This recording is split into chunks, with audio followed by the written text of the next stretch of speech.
Ladies and gentlemen, James Lane here, and I, like you, was shocked at first when I heard yesterday that President Trump signed the COVID-19 relief bill, you know, the one that pays for gender studies programs in Pakistan. That bill, the one that we all didn't want him to sign, caught us all out of left field, but I've done a lot of research. I'm going to take you through the timeline, and I'm going to tell you why I think this is most likely one of the smartest 4D chess moves you could ever imagine. So if you want to hear it first, you want to hear it right, you want to hear it accurate, you better stay tuned because you're not going to hear it anywhere else.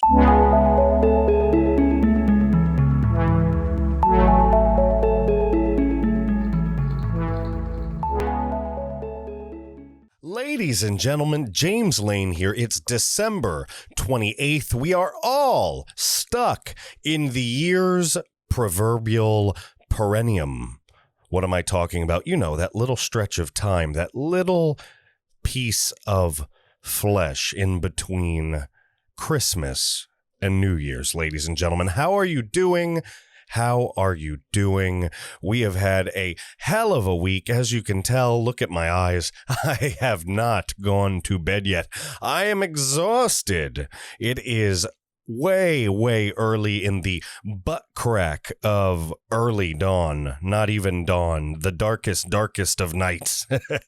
It is the morning technically, but I wouldn't even consider it the morning. No, I am not getting any sleep tonight, this morning, or ever, because I have been going through this Balanced Budget and Emergency Deficit Control Act of 1985. And it is gigantic. You can tell they typed this stuff up like typewriter style and then scanned it in. It's a ridiculously large act, but we're going to talk about that a little more. We're not going to go through that entire thing. That would be a 4-hour friggin' podcast. But I did study the hell out of it, and it's going to help me explain some stuff to you because I want to take you kind of through the timeline, all right, of what happened yesterday. I really do. But first, I want to talk about you guys doing me a huge favor, all right? And that huge favor, I'm going to ask you, when you see posts that you like from my Parler at the James Lane, if you're following me on Parler, you know what's going on there. You've been a part of the crew. You're just joining up. You're just finding the American Reveille movement, the American Reveille Podcast. I'm asking you this huge favor. Tag your favorite gold badges. If I do a post for Roger Stone and you think that it is a well thought out post, tag him in it. Same thing for any of the folks, for Sean Hannity, for Glenn Beck, for any of the gold badges that you really follow, that you love, that you respect. Dan Bongino, even Mr. John Matzi, I believe it's Matzi, the CEO of Parler. We're starting to get a lot of hits. We're starting to get a lot of recognition. People are retweeting us, or not retweeting, excuse me. Ugh, that's like sacrilege saying that now. They're echoing us. We're getting a lot of traction. Posts are going far. People are talking about us. It's very exciting. We really want to grow so we can keep putting this message out there and eventually be able to have the type of funding that would allow us to do good things for people, big things for people. We understand the struggle that's going on in America right now, and we want to be a part of the fight. I'm not here to line my pocket. I'm here to be part of this fight, and I can be such an ally, such a force to be reckoned with, especially with the power that I draw from all of you, the wonderful people supporting this show, supporting this movement, supporting this company. You guys give me the power, the strength to push forward, the strength to stay up days in a row and get this content out to you, because I know that it's arming you with the weaponry that you need. The spiritual, the mental fortifications, the wherewithal, the spiny resilience to not only fight off this leftist ideology, but to wake people up. And isn't that the point? Isn't that the point? So speaking of wake up, I am up. I am ready. I appreciate everything you guys have been doing. We're going to get some new computer parts in today, so I'm really excited. That's going to speed up our operation a ton. And I might actually even do a little video on that. We'll see. We'll see how it goes. I'm definitely going to send that video out to the people who donated. Like I said, we got about $1,000 in worth of donations. I appreciate everybody for that. I was able to pull that out. My computer's on its last leg, so I couldn't wait to save up the thousands of dollars to buy a new studio quality production computer to keep making this content for you guys. I give my computer a week before it has a crap and it falls apart. You trust me, you don't want to know the horrible things that it's doing on here. I actually did an entire episode yesterday. All right, an entire episode, and it was so good. It was the one with the Game of Thrones producer that was poisoned by, he's a CEO, he was poisoned by one of his executives, some Chinese communist stuff going on. The second one came out okay, but the first one was good. And when I played it back, it was like, I'm like, what the? I tried to repair it. I'm literally being serious. That's what it sounded like. If I didn't delete it, I should have posted it. You would have laughed your asses off. It was ridiculous. I don't know what the hell I could do, but it's the optimization of my computer. It's not able to crank it out. I do not have a good computer. So I took $1,000 and then much to my wife's unhappiness, I took $1,000, some of the last money we had left in our savings, pulled that out so I could match the donations. And then I bought a new motherboard, a new processor, a Threadripper. It's called the Threadripper. A new hard drive with a lot of space. I work in electronics, folks, so that's one thing that I've been very lucky with this podcast. You know, I've been in bands, I pro wrestled, I did graphic design, I've been in the military, I did electronics in the military, I do electronics now in my day job, all kinds of stuff. So I mean, I was able to set up all the audio, all the computer stuff, all the visual, all the cameras, everything like that. I was able to fine tune all of the editing software. I built the website, the original website. I built the website. I did the theme music, everything from scratch. I played the music, ladies and gentlemen, sang the songs. So from conceptualizing this entire entity, remember, you know, I've gone to school for business. So I conceptualized, I visualized, I dreamed of an organization and tore open the seams of reality, and with the help of the good graces of the Lord above, ripped it into this realm, brought it into reality. Something many people are afraid to do. I did it all, and then I started meeting wonderful people who started seeing my vision, hearing the call and joining our team. And now we are booming and blowing up. And I want to continue. I want to be able to provide livelihoods to people. And I want to be able to help small businesses and do a lot of great stuff. But all of this stuff, again, it's all because of you, ladies and gentlemen. Remember, when I first did this, when I first took the hundreds and hundreds of sticky notepads off of my wall. And if anybody's interested in seeing that, I've got so many pictures from when I first did this and started building this and stuff. But I had sticky notes all over my walls. And so I took those down, right? I had to build this company from nothing, right? And for like 2 or 3 months, I was literally talking to nobody. I started this on Facebook. I tried Twitter. Everything was going good. And then Twitter shadow banned me. Nobody started seeing my posts anymore. LinkedIn did the same type of crap to me. I still kind of do some stuff on LinkedIn, but not too much. It really doesn't go anywhere. Instagram's kind of taking off on its own a little bit, but I don't post too much there either. But Twitter stopped, it capped me. Facebook was blowing up, and then they rated me as fake news and cut all my distribution. And it kind of went dormant for another month, and then we came to Parler, and we really pushed it hard. I still do all the social media. I still do all the posts. All my posts are in real time. I try to offer you the real news with my spin on it, my take, my emotion, my wit, my humor. If I see something that I feel like you need to laugh about, I want you to have a laugh. Shit's ridiculous right now. 2020 has been a ridiculous year for a lot of people, and we need a good laugh.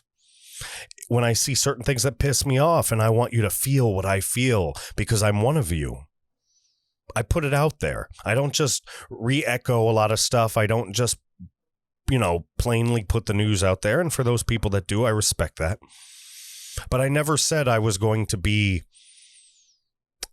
the New York Times or Fox News or Breitbart or Newsmax or OANN. I'm not that. We aren't that. The American Reveille is a movement, and it's a media organization, and we're here to make great productions. We're here to grow, eventually have a dozen podcasts under the American Reveille movement network.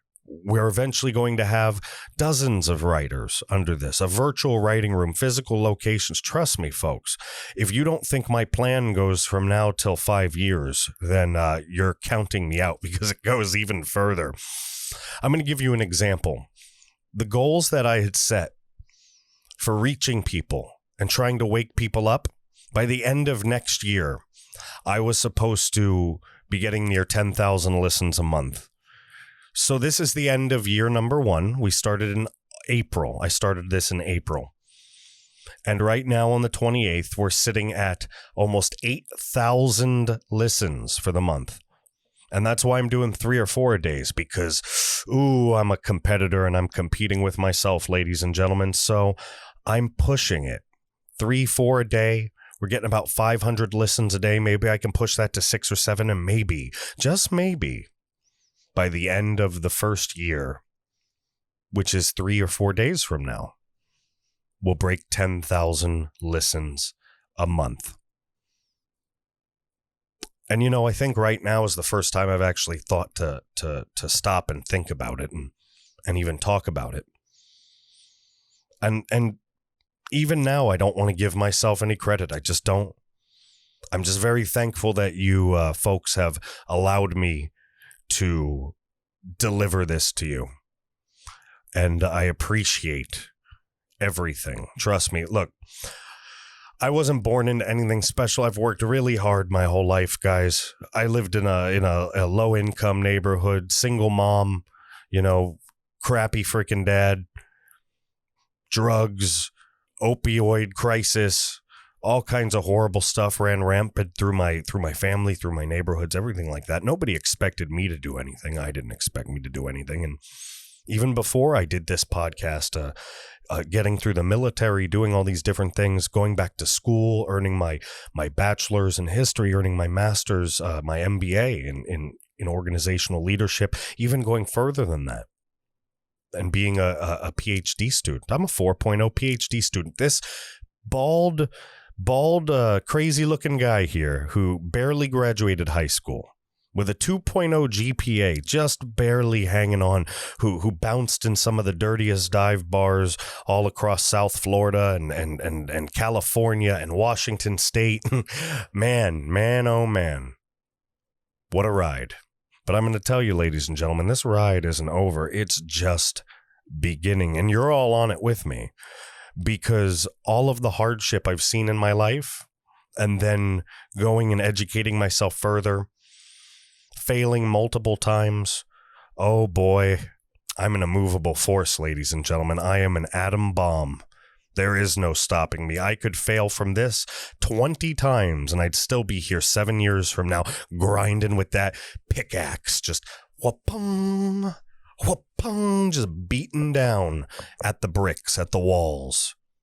They'll crumble eventually. And I think that's something, I know we've kind of gone on a long segue here. I kind of was thinking about it today, just because we're getting closer to the New Year's and Christmas, and we just passed that. And like I said in the beginning, we're in the perennium, the in-between space between Christmas and New Year's. And I just wanted to kind of reflect a little bit. I've just been going nonstop. I don't take any breaks. You guys know me. You know I work full-time, 40, 50 hours a week. You know I have a wife. You know I have kids. You know I'm a full-time student. And I'm doing this 8, 9, 10 hours a day, 6 to 7 days a week. Well, 7 days a week, just maybe 4.5 hours on one of those days. And I've been doing it with a computer that hasn't barely been working. And I've been beating out, not necessarily on ratings, because it's a fight, People have to get to know who I am. And I'm proud to say that I've worked up from nobody in April to 14,000 people almost. And you guys should be really proud of yourselves for that. Because again, without you sharing, echoing, talking about this podcast, this company, this vision of mine, this vision that we're sharing together, none of this would have happened. None of this. Now, remember, I'm saying all this, not making any money.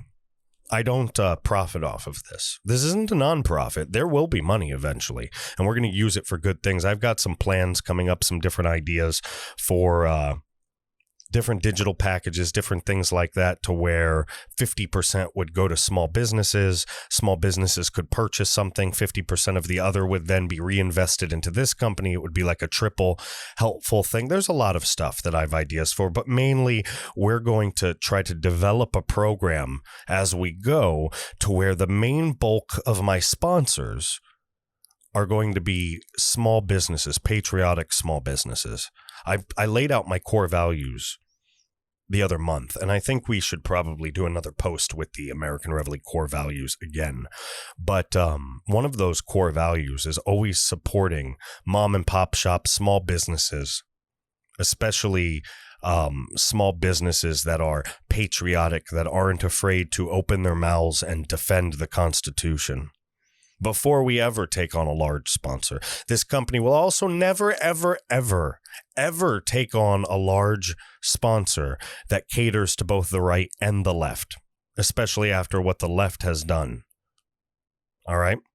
We don't play that game. We support the Second Amendment. We support Kyle Rittenhouse. I'll say that out loud. I don't care.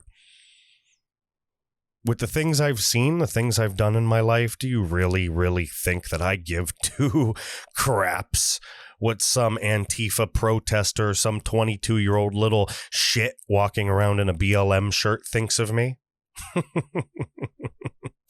Oh, man, oh, man, oh, man. If this blows up even bigger and they start attacking even more, they have no idea what's in store for them, because I really just don't give a crap about what they think. Plain and simple. I know a liar when I see one, because I come from a world of liars. I come from the bottom, just like many of you. I know many of you have fought to where you've gotten. I know many of you are still fighting. But from me to you, I just want you to know that we have the leg up. Trust me. I promise. We really do. We really do. So I want to say thank you. I just wanted to put that out there. If you haven't subscribed to the website yet, go subscribe to the website. That's AmericanReveille.com, AMERICAN. You better know how to spell that. Reveille, REVEILLE. A wake-up call, ladies and gentlemen. The American Reveille, AmericanReveille.com. You can reach me through there with any questions whatsoever. You can sign up for the mailing list. We don't have a mailing list yet, but we're making a newsletter and some other things that are going to be really good. It's not going to be the typical thing that you see from, say, Epic Times or the other thing. It's going to be unique. One thing I've prided myself in is quality and uniqueness, as I see a lot of other people out there just being copycats. So with me, I tune my antenna to the muse, to the heavens, and I try to just create. I try to paint. All right? That's what I'm trying to do here, ladies and gentlemen. I'm trying to give you the real deal, something unique, something valuable, something that will help you, something that will help all of us. And it ain't going to come from copying somebody. It comes from the heart. It comes from the gut. And it comes from God. It comes from the soul, ladies and gentlemen. That's where we all do our best work. So, without further ado, all right, without further ado, let's jump into this. I want to start with the timeline, all right, the timeline. I first reported yesterday on Sunday, somewhere around, see this is 3:21 p.m., this was around noon for me.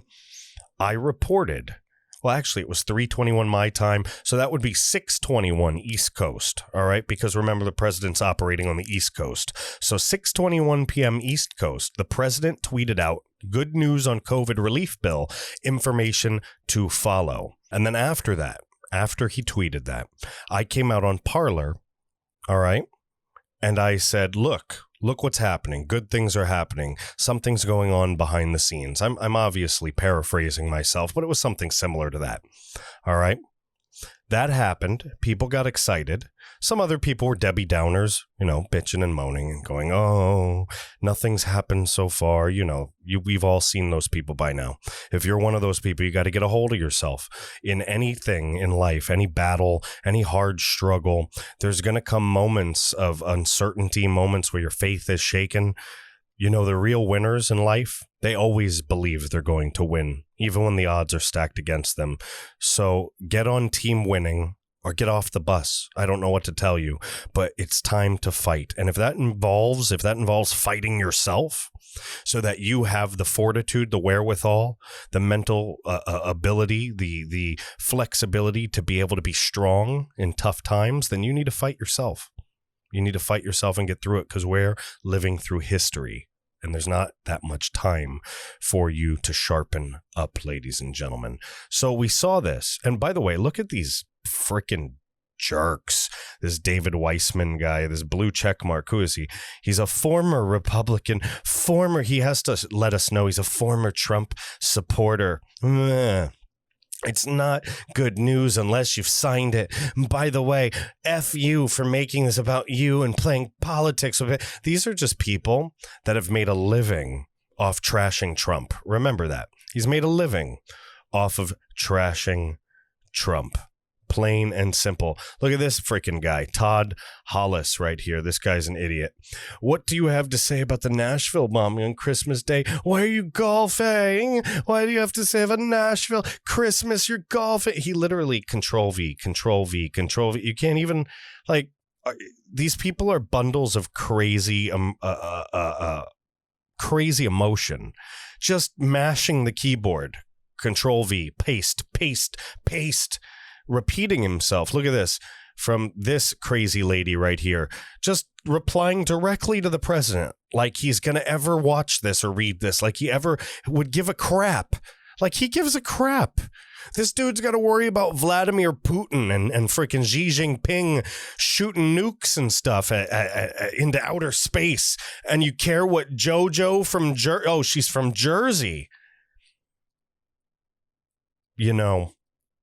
I don't want to upset anybody from Jersey, but if you're not from Jersey, you know exactly what I'm thinking. She says, you aren't the hero. You'll never be the hero. You didn't do anything but mess this whole thing up so that you could pretend to be the hero. Well, we all see you. Believe me, you're a narcissistic madman, a sick and twisted heaping pile of insanity. You'll never be regarded as more. Doesn't that sound exactly like what she's screaming at him? She's literally, first off, she had to type these in lines. So she's pressed enter a bunch and she's made rows. You aren't the hero. Next row. You'll never be the hero. Next thought. You didn't do anything. Next thought. This is a crazy person calling another person a crazy person. Calling somebody a madman. This is the definitive example of the pot calling the kettle black, except Trump isn't either of them. He's not the pot or the kettle. So she's probably talking about somebody else that she's created in her fantasy world mind. Look. Here's another one. Due to one ignorant, stubborn, corrupt, and cruel fake president at real Donald Trump, 1 out of every 1,000 Americans has died or they died. I'm sorry if anybody listening to this has had somebody who died of COVID, but the numbers came out that only 9 or 10,000 people have just died of COVID. So everybody else has had a secondary condition, not taking away from the horror of, 300,000 people dying. But if you know math and you take your emotions out of it, statistics are on our side. You know that. So apparently Trump is supposed to listen to the resistor sister, when it says he should be removed immediately. Look at this. I could do this all day. It's just trolls. They're all paid. Look at these people. They're idiots. They're all idiots. Trump is never going to look at this and go, oh my God, I didn't realize that I was a bad orange guy. What do I do? Oh my God, I didn't realize this, but now I know. And now that I know, I feel really good about it. And I'm just going to leave. I'm just going to leave office. Oh, I didn't know this about myself, but now I can fix it. Screw off. You guys are so stupid. And by the way, for the people just tuning into this, just watching this podcast, this is my Monday podcast, all right? I stay focused on the other videos. I put out all kinds of content all week, all right? My podcast, I can go down any rabbit hole. I can phone a friend. I can talk to this little hood ornaments that I got here. I do whatever the hell I want because it's my Monday podcast. All right. This is the last podcast of the year, guy. This is the 50th episode of the American Reveille Podcast. 50. I've got like 60 or 70 other videos too. This is like technically 100 and something. 100 and something. That's not too bad. We're catching up, ladies and gentlemen. So Trump doesn't have time to listen to these idiots. I don't have time to listen to these idiots. What I want to say goes beyond this. So we saw this, right? 6:21 p.m. for those on the East Coast. 3:21 for me here in the blue enemy territory of Seattle. And if you don't think Seattle's enemy territory, just look up the city council. We then saw flashes of this come out. All right, 8:11 p.m. That's 5:11 p.m. for me. Right before this came out, we started hearing, I think, Tommy Robinson, Flint Bedrock, a couple of the gold badges on Parler started kind of trickling this information. Trump signs the COVID-19 relief bill with $600 stimulus checks now after the $2,000 promise, after the begging to remove, not begging, but the forceful demanding to remove the pork from the bill, the 5,000 plus page bill that they got, hours before they had to vote on it. Everybody thought Trump caved. I heard so many people losing it. So many people who said that they faithfully believed in our leader quickly turned their back on our leader. What does that say about you? We need to talk about having character of your conviction or conviction of character, however it goes. We need to talk about having honor, having integrity, being brave, having the bravery to stand up for what you believe in. So if you say you believe that this election was a fraud, if you say you believe in Donald Trump, President Donald Trump, if you say you believe we can win, we can fight, then don't you dare have your faith shaken. Don't you dare put it out there like that. That gives power to the left, ladies and gentlemen. You know it. I know it. If we're going to do this, we're going to do this right. And we're going to keep our honor. We're going to keep our integrity. We're going to have conviction of character. We're going to stand up for what we believe in. And in one voice, we're going to say that we will not take it. And we will fight back against these left-wing ideologies, these socialist takeovers, these communist Chinese coups. We will fight back. But you need to hold the line. Don't you dare let it break. Don't you dare. And if you did, you know who you are. Fix yourself. Fix yourself. Come on.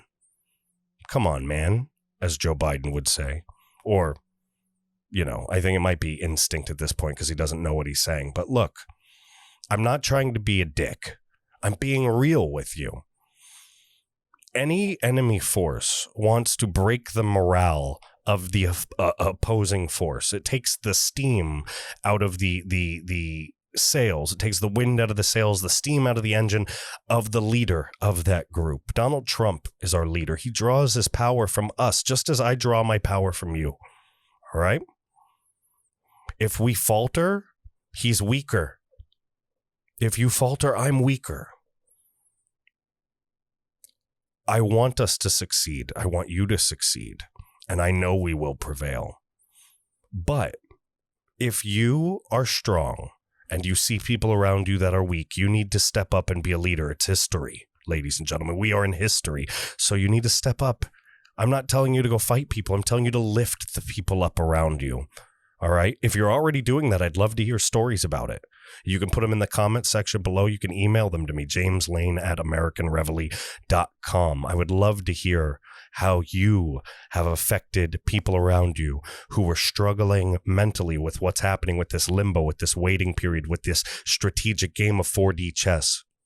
How have you helped lift them up and helped them to regain their strength and rejoin the ranks of men and women standing tall shoulder to shoulder with us?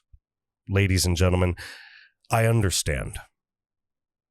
But just like I said yesterday, you can't panic, ladies and gentlemen. You can't. That's not something that you should be doing. Why? Because if you're just purely acting on emotion without ever looking at the facts, what makes you any better than the left? Try to answer that question, regardless of what's throwing a temper tantrum do. How's that help? It's okay to gripe and gripe up, as they say. But what's complaining do? What's complaining about things not happening fast enough mean? All it makes you look like is one of these children on the left. And we're better than that. You're better than that. Go look in the mirror right now and tell yourself that if you need to, because you know it. So don't sink to that level. Don't give in to your animal instinct. The whole point of being human is to master our animal instincts so that we can give back and do great things for this world before we leave to the next realm of existence, ladies and gentlemen. You can't take care of other people if you can't take care of yourself. And if you don't have control over your emotional outbursts, all you're telling me is that you're giving in to the same rage, the same mind control, the same emotional hijacking that so many of the left have given into, ladies and gentlemen. It is not good. It isn't. So fight it. Fight back. I have faith. I have faith in you. If you're one of those, I have faith in you. And again, if you're not one of those, lift them up, ladies and gentlemen. Lift them up. That's what we're here for. So we saw that Trump signed the COVID-19 relief bill with the $600 stimulus checks. All right. It came out in the New York Post and people started freaking out. So what did I do? I posted this.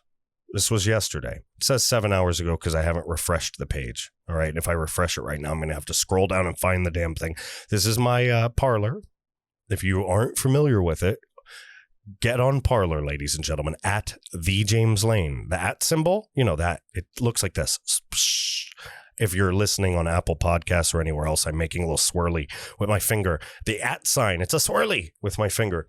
At the James Lane. Look, it's right here. You can see it if you're watching. Go find my profile and follow me. You're going to get the latest of everything. And I promise you, my posts are the best posts. Just trust me. You can ask all the people that are listening to this.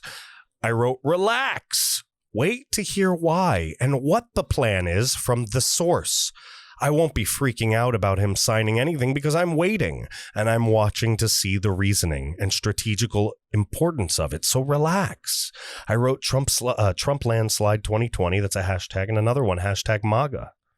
And I put the macho man, oh yeah, Randy Savage saying, just relax, man. Don't go crazy on me right now, brother. That's what I put right there. That was a terrible Macho Man impression, but with a little work and maybe a beer or two, it would be spot on. Now, some people didn't wait.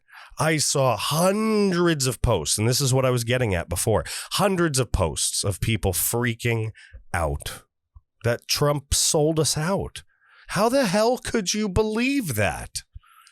I feel like there's so many people just waiting for one thing of bad news to just snap and jump off the cliff. I need you in this fight, guys. We do.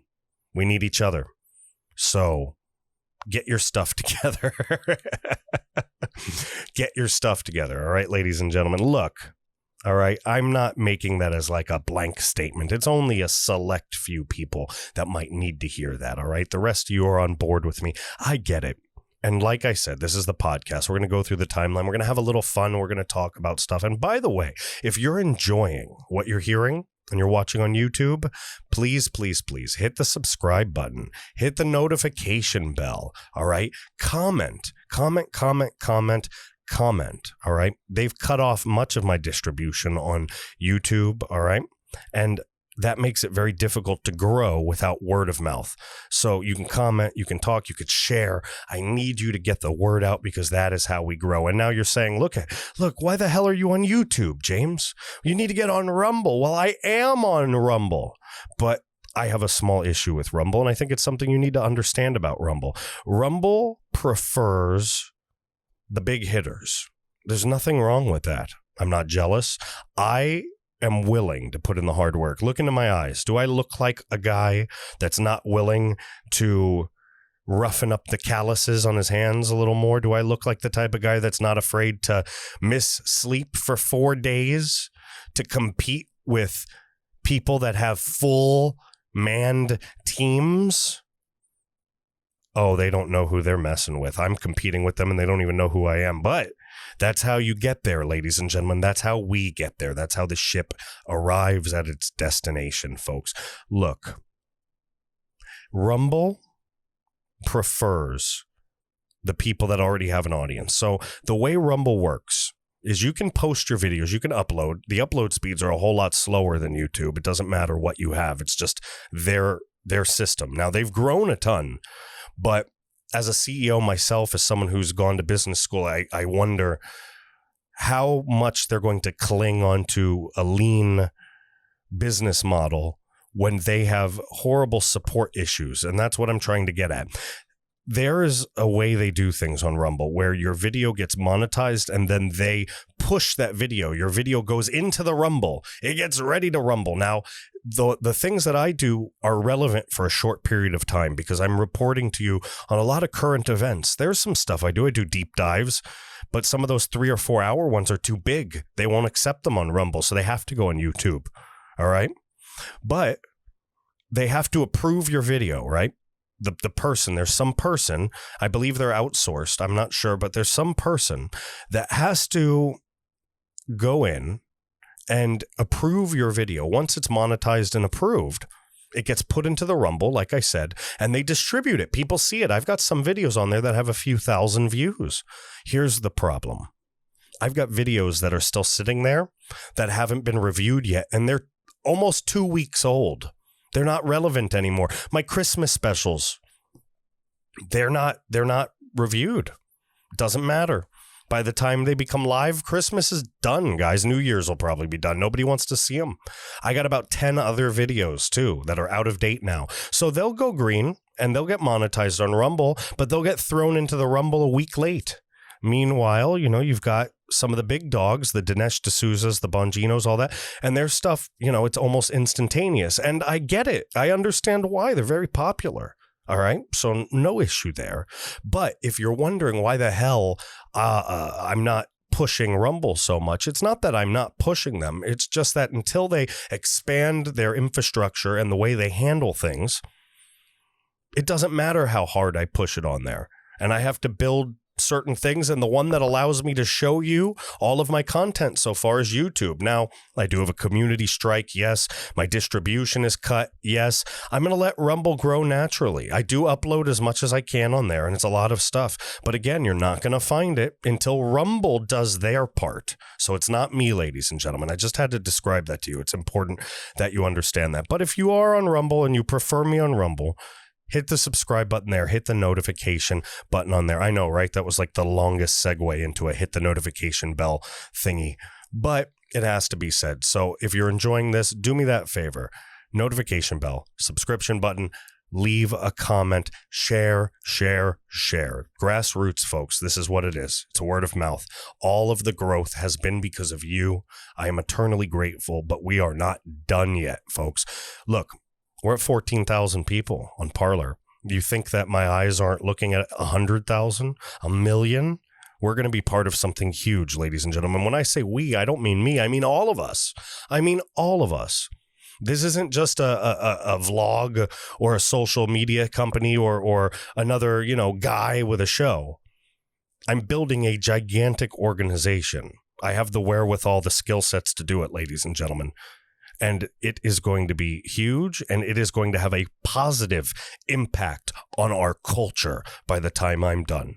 Mark my damn words. This company will never go public. It'll always be private, and we will always take care of the Patriots. Plain and simple. Plain and simple. So let's get back to this. So a little while after I posted this don't go crazy, just relax thing, telling people I'm going to wait for more information, voila, more information showed up. So digging and digging and digging, pressing the refresh button again and again and again. Trust me, guys, you have no idea the amount of work that goes into this. It's ridiculous. Even like at work, if I go to the bathroom, and I'm peeing, I have to look at my phone in one hand and update things and trust me, I get thousands of notifications every day. It gets crazy, but the research is a huge part of it, right? I always need help with that, by the way. So if you have any skills you'd like to offer, James Lane at AmericanReveille.com, James Lane at AmericanReveille.com. But it takes hours and hours and hours of research. So we're looking at this Balanced Budget and Emergency Deficit Control Act of 1985. And I know what you're saying. That doesn't match this. That's not the Impoundment Control Act of 1974. Look, it's all in this, all right? This is 100 bazillion pages, all right? And if you scroll up, look. To enforce the deficit targets specifically set forth in the Congressional Budget and Impoundment Control Act of 1974. See that? That's right in there. I want you to get the good squishy feeling deep inside of you before you call me out on it. For those listening, I talked about this act in 1974. I read something from 1985, but I want you to understand that they all relate to each other. They're all part of one big grouping. These things get updated. These things get other parts that have to enforce them. It gets really, to tell you the truth, complicated. It really does. And I'm not a lawyer or anything like that, but I do understand how to read a lot of these different things just because I've looked at a lot of contracts and they're quite similar.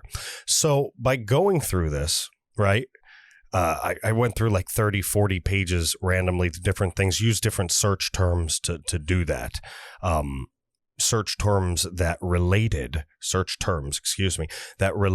to this article right here. I want to read a little bit of this article.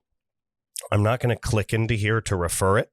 I've kind of showed you enough, but what I'm going to do is try to give you, off of what I remember from it. And later on, if we have to come back and change anything, we will. But I'm 99% sure that I'm accurate on this. And I just wanted to get you the information out this Monday morning as early as I could.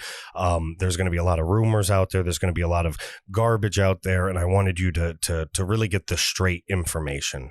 So a shocking move. This is by Lisa Audette or Audette, probably Audette. Liza, there we go. Liza Audette, December 27th. A shocking move by President Trump tonight has turned out to be checkmate for the president. He signed the $2.3 trillion COVID-19 relief and government funding bill that includes the $600 stimulus checks for most Americans. Now, I know that pissed a lot of us off, right? Let's keep reading. The interesting thing is that he also invoked the Impoundment Control Act of 1974 that allows changes to the bill, including increasing payments from $600 to $2,000. So I'm going to kind of go through the quick and dirty of what I read here. So when I went through all of those different pages and I briefed myself on how to try to understand this. So the president, back in the 60s, 70s, Nixon, all right? It was during the Nixon era.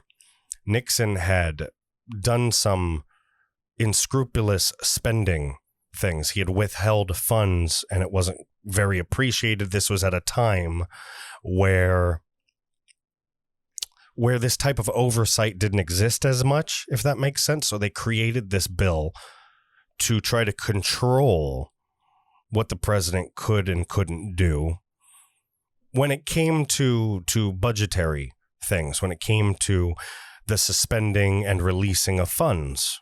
All right. And so the president Donald Trump, this president, he has taken this bill, this act that was created to pretty much slightly tie the hands of a president, and he has kind of turned it against them. This is what I'm trying to say. This is a really big 4D chess move. Like, it really is. And we're going to see that as we go through this. But what ends up happening is he has to notify the Congress and the Senate in a written letter, and he has to let them know, hey, I'm approving this, but we're putting in this act. All right, the Impoundment Control Act. I'm notifying you of all the things I want you to look at, all these red lines. All right, when they're talking red lines, the president has to list all of the budgetary discrepancies that he and his team have found and that he wants changed. And then the Congress and the Senate have to go into basically talks about it.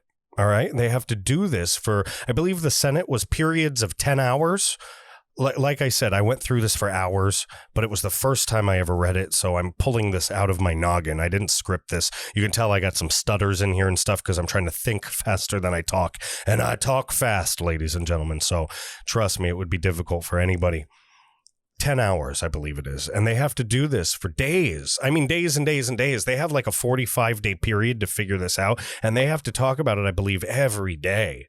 They're if I read it correctly, not allowed to not talk about it. So when the president says that these things are up for debate, he's not kidding anymore. He used his art of the deal magic to negotiate investigations into voter fraud to get you $2,000 a month and to do other things as well. We're going to talk a little bit about that. Let's keep reading. The nearly 5,600-page bill passed the House and Senate a few hours after its text was released. And you saw that. You saw the bill come out in that early morning. I believe it was Sunday it came out. Not this Sunday, last Sunday maybe. The president vetoed it regardless. But last Sunday, that bill came out. They had a couple hours, and then they all signed it. They all voted for it. Then it came across the president. He vetoed it. And now we're here. And that's why people are saying the president has switched his stance, turned his back, caved in, because he vetoed it and then changed his mind. But he didn't change his mind. Remember, he invoked this Impoundment Control Act of 1974, which gives those special specifications that I just specified. I said specifications and specified a lot. It's pretty redundant, but you're going to have to deal with it. It's Monday. Remember, I haven't gone to bed yet. I've been up since 3. Yeah, so I'm actually at the 24-hour mark right now. It's not terrible. I've been up way longer than this, but, you know. I'm not going to be going to bed today because I also have like 3 more videos to do and a lot of other stuff to release. So what can you say, folks? If my brain's a little slow for the hour, I apologize. If anything, I'll talk a little slower. You'll understand me better. Anyway, look, the bill authorizes direct checks of $600 for people earning up to $75,000 a year, and people who make over $95,000 get nothing. I think that's fair, as long as everyone's working that's making over that. President Trump said via a statement released tonight that Congress would vote tomorrow, all right, that's today, on raising it from $600 to $2,000. And we'll have to see how that plays out, because I feel like if the Democrats vote no on that, the people turn against the Democrats. Everything the Democrats have been lying about is exposed, so they have to vote yes for that. And then the Republicans are going to lose every single freaking voter they've ever had if they vote against that. I know a lot of you say payments aren't the answer, but I need some of you to understand. I know, look, a lot of us are retired. A lot of us are doing well for a long time, but there are still people out there that were making $10 an hour, you know, working at McDonald's, working real hard to try to move up the ladder. Maybe, you know, didn't have the best starting point, which is fine. This country's a land of opportunity. And they just got, you know, shit canned, and they're a minute from being homeless. I get it. Those people need a little bit of money. We don't need to be giving money to Afghanistan or Pakistan or Stan, you know, the guy that lives down the street and takes advantage of the government and lives off of welfare while partying at the nightclub. He doesn't need that check. But it's very hard to figure out who does that and who doesn't. And I get that. So I think, you know, even I've said, you know, a lot. I just realized that too. I think that could even be lowered maybe to 60,000. It's a different world, folks. If you're retired, if you're in your 50s, 60s, 70s, and you haven't really worked in the lower rungs for a while, $60,000 a year isn't really much anymore. You should know that. All right. So don't be so black and white about everything. I see a lot of people that are like, no stimulus. Yes, stimulus. There's no like in between for anybody. All right. It's okay to give some people money that need that money. And the majority of those people, the conservatives that need that money, they're going to use it to stay afloat and then get their ass back to work as soon as they can. You know, sometimes emergencies, they call for really hard decisions. And could you imagine having to be Donald Trump and make these decisions, having to weigh the lives of millions of people with every choice that you make? Be overwhelming, even for the strongest of people. So I take kind of a middle ground stance. I don't like spending all this money. I'm with Rand Paul on that. I think we need to gut the hell out of that bill. But do I think that people need the $2,000 check? Sure. We don't have to go 75, lower it to 60. Give it out. You know, there's going to be some instances where things don't go right. But if we can minimize the cost, then we could minimize the damage. That's just my take on it, ladies and gentlemen. Feel free to offer your take on it in the comment section. I'd love to hear what you have to say so you could tell me how stupid I am and what a piece of crap I am. I'm just kidding, though I do get that. You've seen it in the comments, and I still do get hate mail, and sometimes I get death threats. Anyway, what an operation I've chosen, right? President Trump said that they were going to vote on this tomorrow. We talked about that. Now we're going to go to the statement of the president, but I want to read that to you when we're done going through this. That's the last paper that I have here, because I want to leave this on the note that basically comes out of the mouth of the president. It's the words of the boss man, all right, and not Joe Biden. Not Joe Biden. He's only the boss man of the mafia that is his disgusting family. Josh Hawley tweeted out to say, let's vote after the news of the important changes in the bill. Let's see what else. The bill creates a new $300 weekly unemployment supplement, replenishes a forgivable loan program for small businesses.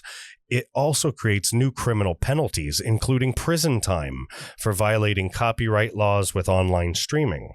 Interesting. The bill is still disappointing because of the billions in pork, including foreign aid.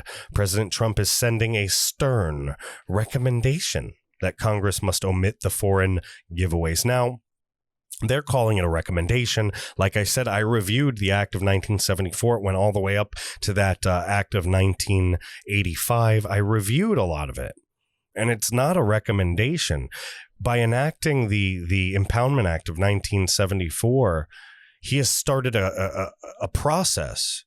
All right. It's a process that's legally listed out that must be adhered to by the Congress and Senate.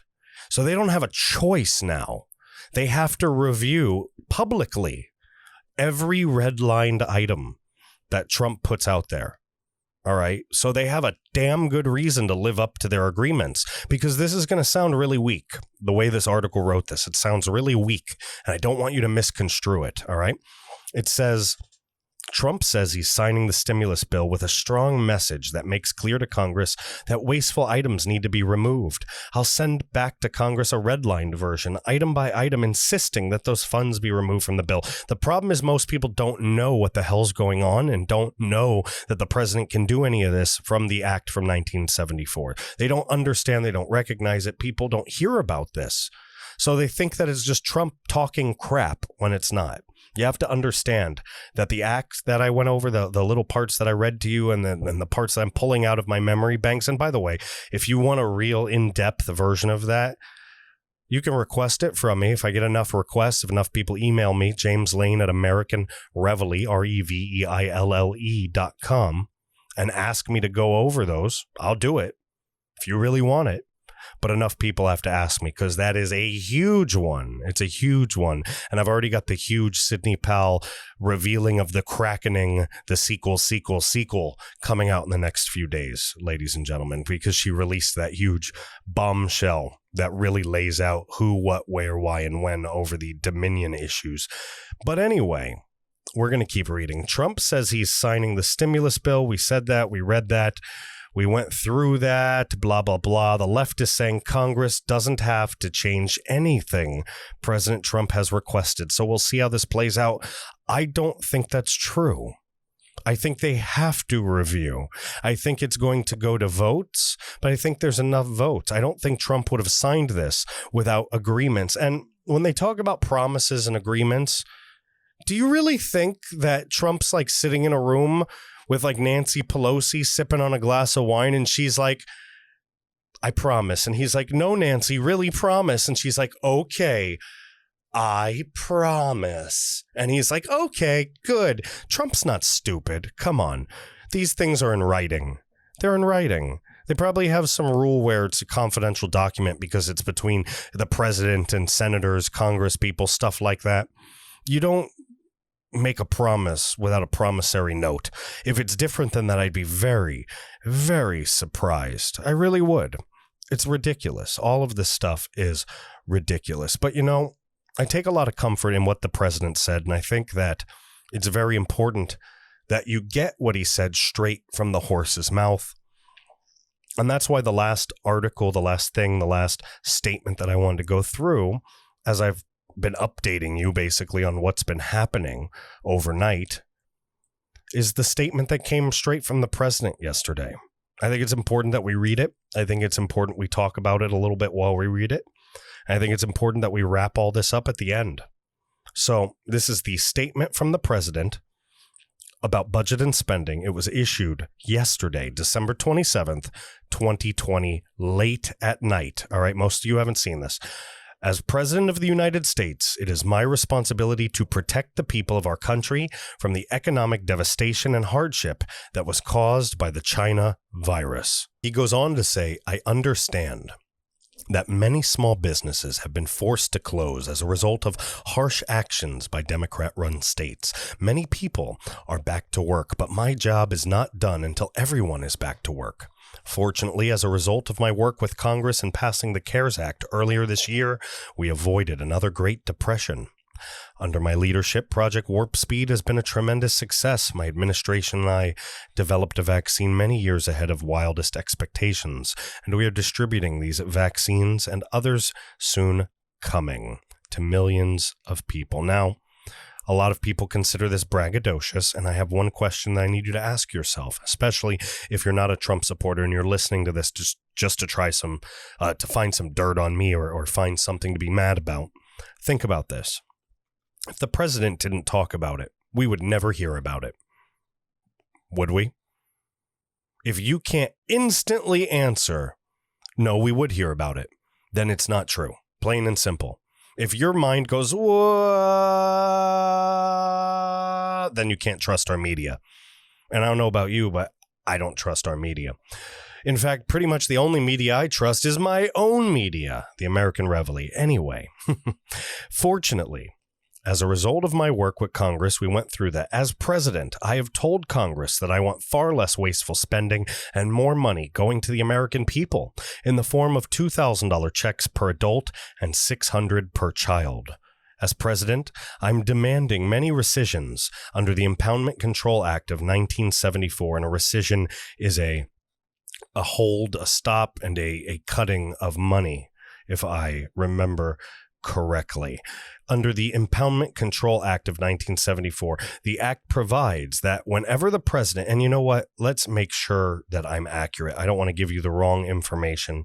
I am exhausted, so I remembered all these things, and then some of them slipped my mind. Rescission. In contract law, rescission is an equitable remedy which allows a contractual party to cancel the contract. Parties may rescind if they are the victims of a vitiating factor such as misrepresentation, mistake, duress, or undue influence. Rescission is the unwindling of a transaction. All right, sorry, I don't know why I said unwindling. Unwinding of a transaction. This is done to bring the parties as far as possible back to the position in which they were before they entered into a contract. So rescind. They're going to go backwards. They're going to roll back the spending to something smaller. That's what they're talking about, ladies and gentlemen. Plain and simple. The act provides that whenever the president determines that all or part of any budget authority will not be required to carry out the full objectives or scope of programs for which it is provided, or that such budget authority should be rescinded for fiscal policy or other reasons, including termination of authorized projects or activities for which budget authority has been provided, the president shall transmit to both the Houses of Congress a special message describing the amount to be reserved, the relevant accounts, the reasons for the rescission, and the economic effects of the rescission. I will sign the omnibus and COVID package with a strong message that makes clear to Congress that wasteful items need to be removed. I will send back to Congress a red-lined version item by item, accompanied by the formal rescission request to Congress insisting that those funds be removed from the bill. Now, this is a legal process, all right? I read about it. I forgot some of it. I did the best I could. But I will tell you, all right, he has to send those special messages. And then he has to send basically a spreadsheet, something like that. It's probably not as simple as a spreadsheet, but a listing of all the money that they have determined to be fiscally not feasible or irresponsible or incorrect. And they have to get that to Congress. They have a certain amount of time to do it. I think it's a very short amount of time. I believe within 10 days, if I remember correctly, from reading through that gigantic thing half asleep. So I will send back to Congress the red-lined version. All right. That's what he said. He wants those funds removed from the bill. I'm signing this bill. And here is what I want you to hear. All right. I want you to think about something. I want you to remember something. If you take anything away from this, well, besides some of the good guidance that I think I gave, if you take anything away from this, I want you to understand that the unemployment benefits expired over the weekend. All kinds of things expired over the weekend. I believe even the money for small businesses, everything, it just expired on Saturday, I believe. I believe it was Saturday. Maybe Sunday it expired. He had to do something. And he had to find a loophole. And I don't think he would have signed it if there wasn't a loophole, if there wasn't something to be done about it. But you have to understand, there are people that are suffering that need help. There are. All right, I'm right wing, and I'll say that. Don't be cold. Don't be heartless. All right? Yeah, we have to be ruthless. We have to fight the leftist ideology. But if your own brethren are starving because their plant shut down because their crappy governor won't allow them to work, how are they supposed to make money? Look, my mom is 62, 63 years old. My mom's never owned a computer. My mom's still very poor. I send some stuff here and there. I try to help her as much as I can with the money that I make. But my mom doesn't own a computer. Do you know how hard it was for her to do all this? When my mom called unemployment, my mom makes $15 an hour. Okay? I know a lot of you say, oh, that's a lot of money. If anybody's really working in the workforce now, for somebody that age who's a professional, that's not a lot of money. My mom works her ass off for that $15 an hour. More than most people who make $100,000 a year work, I'm sorry to say, because I've made $5 an hour, $15 an hour, and $100,000 a year. And I've seen all the people on the way up and on the way down and on the way up and on the way down. Trust me, I've failed many times and I've climbed the ladder back up many times, ladies and gentlemen. So I've seen it. All right. But if you're complaining about this, you have to understand that there are people that are on our side that believe in small government, that don't want the help, but have no choice. So stop making them feel worse than they already do. Let's focus on the assholes that don't deserve the money and not group them all into one pile. All right? Not everything is black or white, 1 or 0, on or off.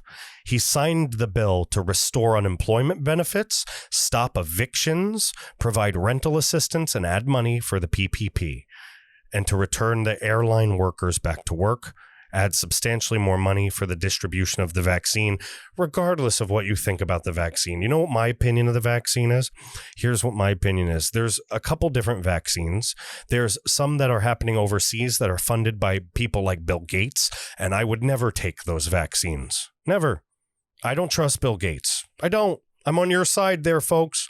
But I trust President Trump. All right? I don't believe that we're smarter than him and that when we think he's being deceived, he's magically being deceived and he's too stupid to realize it. If he's too stupid, then why don't you have and why don't I have 50, 60, 70, 80 billion dollars, whatever it is? We don't. I'm sorry. He's not dumb. He knows when he's surrounded by snakes. He does. All right? He does. People need help. And you know what? If Trump trusts the vaccine here, will I wait a few months like a responsible adult, like a man with freedom? Will my family wait a few months to see what happens, to see how safe it is? Sure, that's my right. But if 6 months rolls by and everything's good and people are fine, sure, I don't give a crap. I'll take the vaccine. I'm sorry. Don't hate me for that. If you want to freaking go off about it or try to teach me something, put it in the comments. Send me an email. I'll be glad to have a discussion with you about it. No disrespect. We're on the right here, ladies and gentlemen. We can disagree and have a discussion. The left isn't capable of that, but we're adults. We can do that. James Lane at AmericanReveille.com, REVEILLE, if you'd like to try to debate that with me. So he signed the bill to do all that, to help people. On Monday, the House will vote to increase payments to individuals from $600 to $2,000. Therefore, a family of four would receive $5,200. Additionally, Congress has promised that Section 230, which so fairly benefits big tech at the expense of the American people, will be reviewed and either be terminated or substantially reformed. Remember, these coastal elites, these corrupt left-wing deep state players, they get cuts, they get chunks, they get paid from a lot of that overseas money. So if Trump gets rid of it altogether, they're not getting their kickbacks. And they're going to have some real pissed off dark allies, if you know what I mean. Good. They might be really pissed off at them. They might never get elected again since they have an influence, apparently. But I'll tell you what, if a little bit goes through, they still get a little bit of the money. It's just negotiation. It's leveraging things over their head to get what we need, what we want. Eventually, we're going to have a big strike against it, a big legal strike, a big changing of the systems.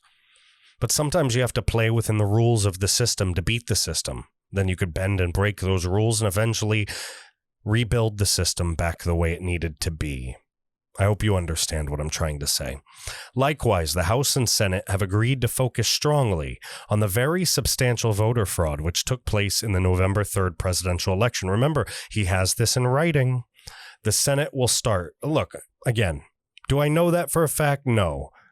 But I really don't think the president is that stupid to just sign the bill based on Nancy Pelosi going, I'm okay, of course. That's not happened. Come on. This guy's been negotiating international and domestic business deals in the billions and millions for decades. Nancy Pelosi ain't getting one over on him. Come on. The Senate will start the process for a vote that increases the checks to $2,000, repeals Section 230. They'll start an investigation to voter fraud. Plain and simple. Big tech must not get the protections of Section 230. Voter fraud must be fixed. More money is coming. He'll never give up his fight for the American people. Ladies and gentlemen, the phenomenon that is President Trump is just growing and growing and growing. It's bursting at the seams. You don't feel it? You don't see what's happening? Look, we talked about this Sunday. He came out and he said something big's happened. Then we got the hoopla, the holla. People freaked out and they said, oh my God, he's turned his back. Then I said, hey, wait. Then he came out, all right? He came out, sent this statement out, said what he had to do, all right? I told everybody to calm the hell down. All right. And then we got some more articles, some different things talking about the Act of 1974, the Impoundment Control Act, the one that he specifically mentions in here that's related to the Act of 1985 that I showed you, all those different things. All right. This is much more complicated than we realize. This is real 4D chess, ladies and gentlemen. This isn't a conspiracy theory. This is no more joke anymore. You are watching real life strategy and negotiation play out. It's no fun. It can be dry to some people. It can be boring to some people, especially when we're trained for clickbait and quick headlines and super fast doses of dopamine and serotonin and things like that. We're going to have to be patient on this one, folks. Big things are coming. I know that some of you are annoyed with me saying that, but oh well, guess what? Big things are coming. That's the truth, ladies and gentlemen. And with that truth, I want to thank you guys so much for watching or listening to this edition of the American Reveille Podcast, this 50th episode, the 50th episode. Wow. The 50th episode of the American Reveille Podcast. Thank you. Some of you guys have been here since the beginning. Special shout out, by the way, to Marnie, who says good morning to me every single day when I put out the pledge. And I do appreciate everybody who says good morning to me. And I hope you enjoy the Pledge of Allegiance that I've been putting out Monday through Friday. I try to put out sometimes a funny message, sometimes an inspirational message, but I just want people to get used to seeing the pledge again. Monday through Friday, ladies and gentlemen, Monday through Friday. So thank you to everybody who's been here since the beginning. Thank you to the people that have been here for a while. Thank you to all the new people that are joining up. Thank you to all the future people that are on the way. And I promise you, if you build it, they will come. And we are all coming together, standing shoulder to shoulder, fighting against the tyranny, fighting against the suppression, fighting against the censorship, fighting against the tyrannical leftist ideology. And if they know anything about us, they better know that they've already lost. Plain and simple. We've got this, guys. Hold your head up high and be proud. You're an American. I'll see you guys later. Have a great Monday. And thank you again so much. Thank you, thank you, thank you. Have an awesome Monday. Bye.